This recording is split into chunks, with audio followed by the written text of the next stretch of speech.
החלבונים וחלבוני החלב. החלבון, או בשמו הלועזי פרוטאין, מקורו ביוונית ומשמעו ראשוני במעלה, לכן הוא חיוני, כלומר היות והוא חיוני לנו. החלבונים אינם תרכובות אורגניות הבנויות משרשראות מקופלות של חומצות אמינו, הקשורות ביניהם בעצם בקשר פפטידי.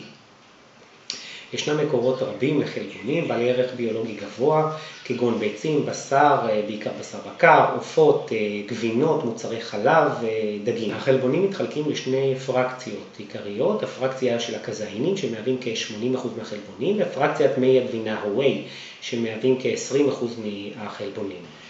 פרקציית חלבוני מי הגבינה הינה הטרוגנית יותר מזו של הקזאינים, שכוללת בתוכה את הבטא לקטואלבומין, אלפא לקטואלבומין, סרום אלבומין, אימונוגלובולינים, פרוטזות, לקטופרין וטרנספרין. לכל אחד מהחלבונים הנ"ל ישנם תכונות ייחודיות להם.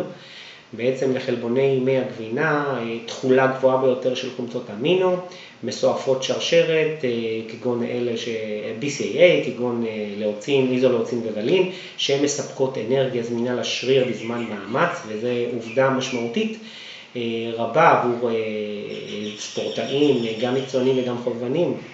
חלבוני חלב ספציפיים, תועלות פיזיולוגיות ביניהם, הגברת ספיגת אסידן, הורדת לחץ דם, הפחתת סיכון לסרטן והגנה מפני עששת השיניים.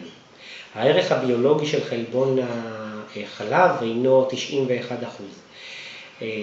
קזאינים זה בעצם ערכם הביולוגי 77, חלבוני מי הגבינה הינו 104 למעשה, כלומר ערך ביולוגי מאוד מאוד גבוה. חלבוני מי הגבינה, הווי, בעצם מכילים כ-60% חומצות אמינו הכרחיות, ולכן הערך הביולוגי שלהם הוא גבוה ביותר מבין חלבוני המזון, לרבות חלבון הביצה שציון החיים שלו גבוה, לפחות במקום השני.